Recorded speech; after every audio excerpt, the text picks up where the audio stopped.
안녕하십니까. 인터뷰 릴레이 칭찬. 오늘 칭찬 주인공은 국민의힘 한무경 의원이십니다. 안녕하십니까? 네, 안녕하십니까. 반갑습니다. 네, 동료 의원님께서 칭찬을 해주셔서 저희가 찾아왔습니다. 자, 어떤 분께서 칭찬을 해주셨는지 영상으로 만나보겠습니다.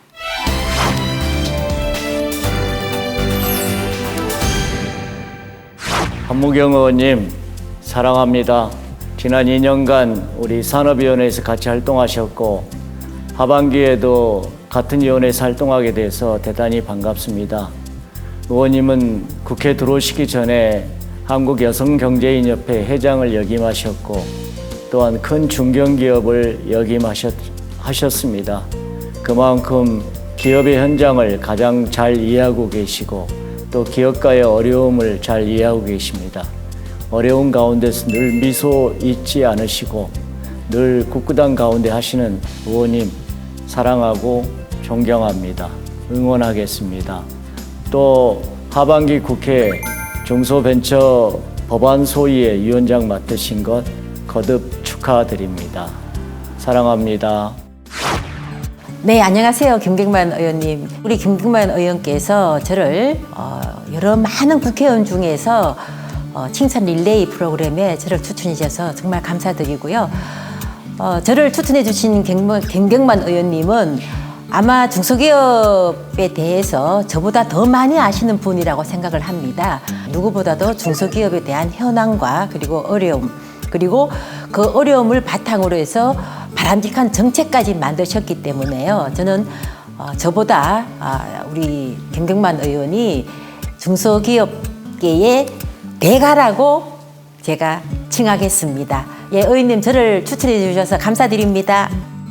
자, 인터뷰 릴레이 칭찬 제21대 국회의원 국민의힘 한무경 김경만 의원이 중소기업과 여성기업 지원 등 건강한 산업 생태계 조성에 힘쓰는 한무경 의원을 칭찬합니다. 칭찬합니다. 네, 감사합니다.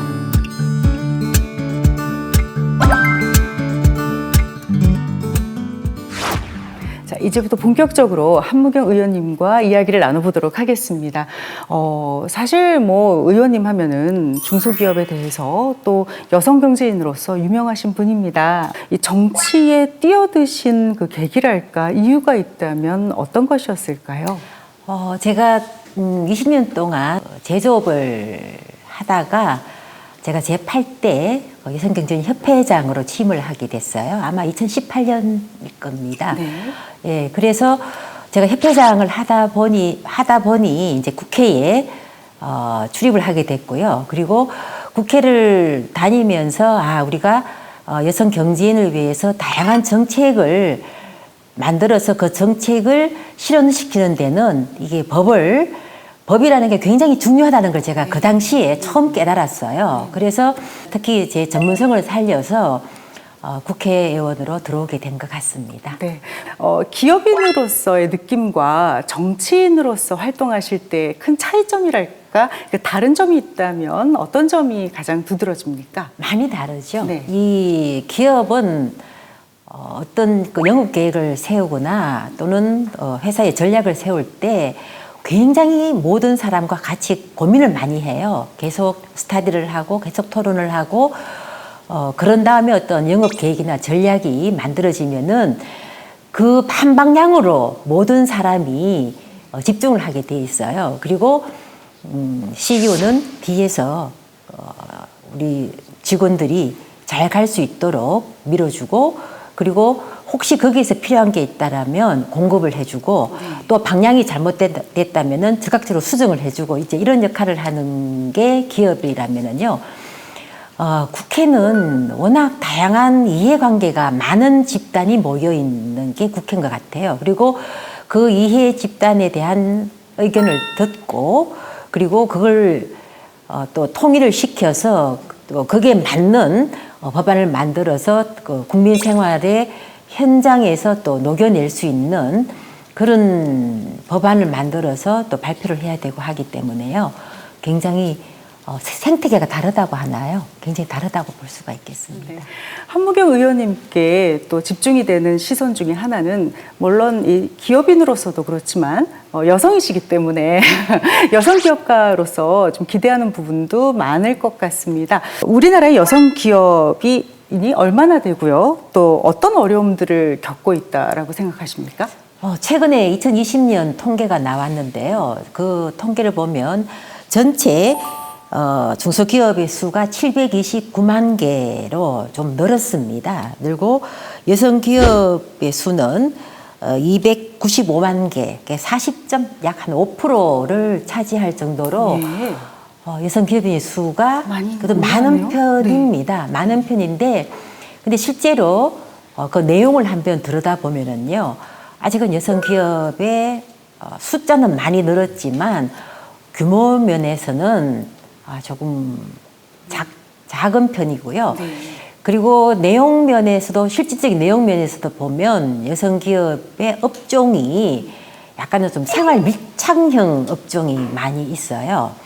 그러다 보니까 이번에 코로나 같은 이런 대유행이 생기면 가장 또 타격을 많이 받는 수밖에 없는 그런 구조로 또 되어 있는 게 굉장히 안타깝습니다. 예, 그렇군요. 자, 그래서 여성 기업을 위한 법안을 많이 발의하셨는데 얘기를 이어나가기 전에 저희가 영상을 준비했거든요. 네네. 먼저 보고 얘기하겠습니다.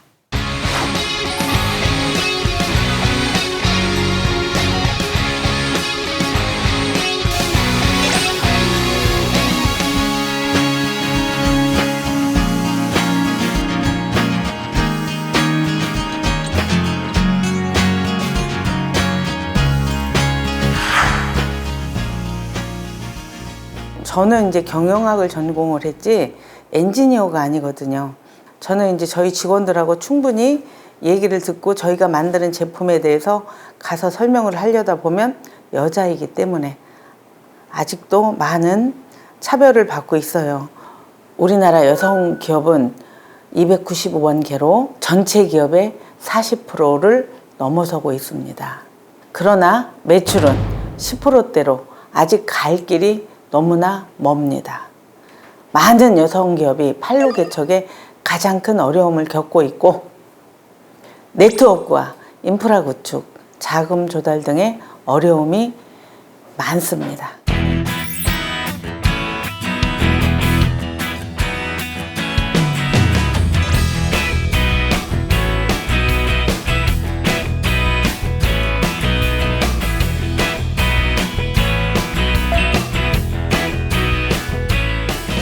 한무경 의원님께서 여성기업들의 고충을 알고 그 애로점을 알고 하시니까 이런 법을 발의하셨고 대한민국에서 여성이 기업하기 좋은 나라로 성장할 수 있도록 발전할 수 있도록 만들어준 계기가 된 것 같습니다.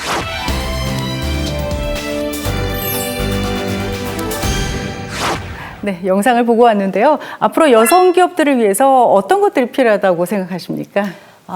제가 기본적으로 이제 여성 기업에 대한 인식 개선이 굉장히 필요하다고 생각을 해서 제가 연속기업 지원에 관한 법률을 만들어서 올해 윤석열 대통령께서 특히 참석을 하셔가지고 여성기업 주간 행사에 참석을 해주셨습니다. 그래서 여성기업을 굉장히 격려를 해주셨고요. 그리고 여성기업에 대한 지원에 대한 약속도 많이 해주셔서 우리 여성기업들이 굉장히 행복했던 여성기업 주간이었었습니다. 우리나라 전체 예산 중에서 여성기업을 지원하는 예산이 굉장히 아직은 작은 비중입니다. 그래서 여성기업 지원을 위해서는 좀 더 예산을 늘리는 게 필요하다고 생각을 하고 있습니다. 네, 그렇군요. 중소기업들을 위해서도 좀 다양한 활동을 하고 계신 걸로 알고 있습니다. 좀 어떤 일들을 구체적으로 하고 계신가요? 제가 국민의힘에서 중소기업위원회 위원장을 맡고 있습니다. 제가 옛날에 기업을 할 때도요, 그때 풀리지 않는 일이 있으면 저는 항상 현장을 갔었습니다. 현장을 보고서 현장을 몇 바퀴 돌고 나면은 이상하게 아이디어가 생겨요. 그래서 저는 항상 현장에 답이 있다라는 그런 철학을 가지고 있기 때문에 가능하면 제가 현장에 방문을 많이 하고 있고요. 그리고 중소기업 위원들 구성을 보면은 현장 기업인도 있고 그리고 교수님도 계시고 그리고 정부에서 일했던 경제 이론가도 계시고 그리고 요즘은 무엇보다도 이 자금의 문제 때문에 이 펀드 쪽에 계시는 분도 계시고 그래서 다양하게 그분 그렇게 구성을 해서 항상 한 2달에 한 번씩 정기적인 회의를 합니다. 그래서 실제로 현장에서 이루어지는 중소기업의 문제를 토론을 하고요. 또 거기에 대한 대안도 내고 그래서 필요하다면 우리 당에도 또 정책으로서 또 보고도 하고 그렇게 하고 있습니다. 네, 현실을 뒷받침할 수 있는 가장 기본은 또 법안이 아닐까 싶은데요. 법안 발의에 있어서 또 여러 가지 아이디어를 내지 않으실까 싶은데 영상을 또 준비했습니다. 보고 말씀 이어가겠습니다.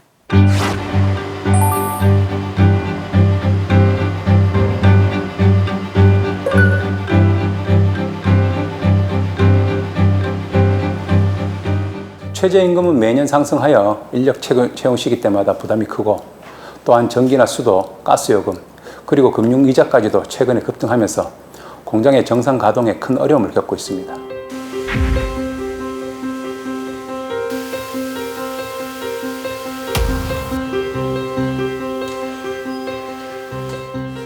각 원자재의 종류에 따라 좀 차이가 나겠지만 제가 생산하는 그 리사이클 원료의 경우는 올해만 들어와도 작년 대비 약 50% 가까이 상승을 했습니다.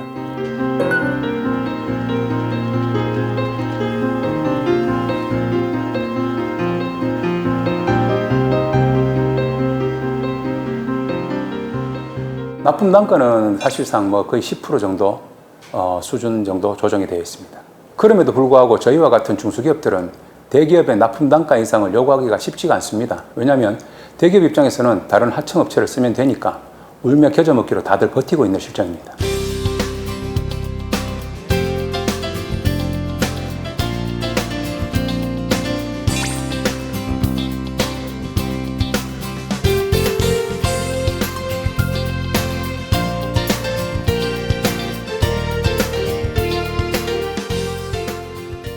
처음 정치에 도전하실 때 우리 중소기업인들의 목소리를 정치권에 대변하겠다고 가지셨던 포부를 아직도 기억하고 있습니다. 우리 중소기업인들의 염원인 납품단가 연동제를 꼭 법제화 시켜주시면 감사하겠습니다.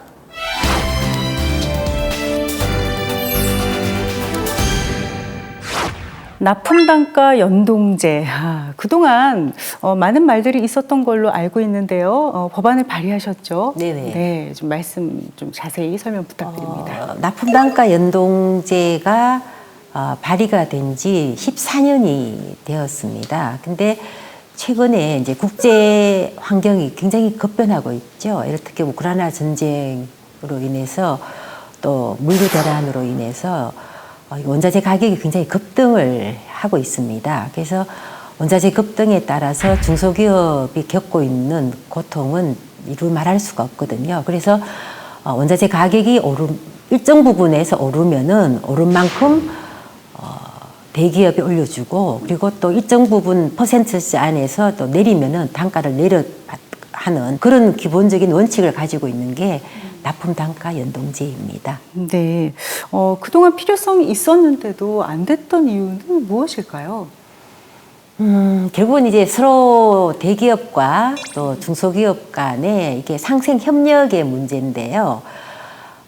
좀 더 이해에 대해서 서로 소통하는 시간이 좀 작지 않았나 그래서 생각이 들고요. 특히 이 올해처럼 이렇게 원자재 가격이 폭등하는 시기에는 서로 중소기업과 마찬가지로 대기업도 소통의 장을 많이 마련을 해서 서로 상생할 수 있는 그런 생태계를 만드는 게 굉장히 중요하다고 생각을 합니다. 네, 요즘같이 좀 경제적으로 어려울 때 중소기업을 위해서 또 중소기업에 대해서 잘 아시는 의원님의 그동안의 경험이 더 필요하지 않을까 싶은데 21대 국회 후반기 산업통상자원 중소벤처기업위원회 간사를 맡게 되셨습니다.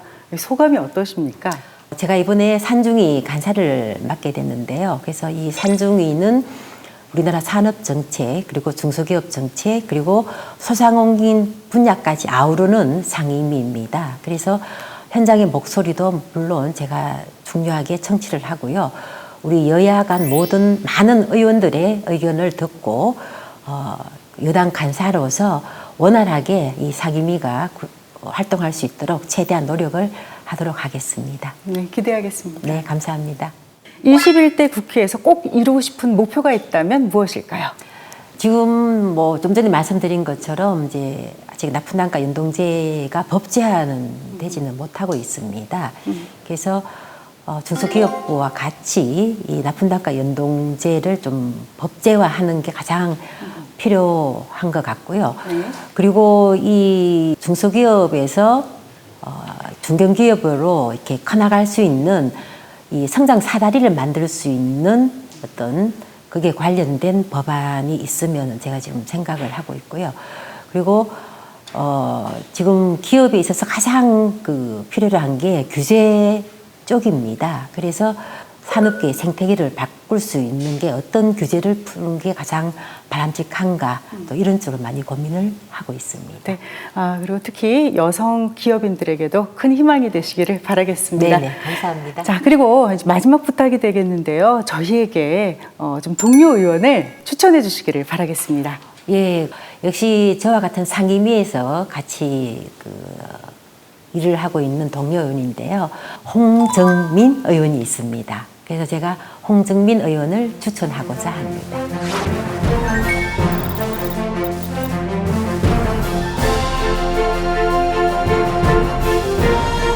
예, 의원님, 제가 의원님을 추천을 했는데요.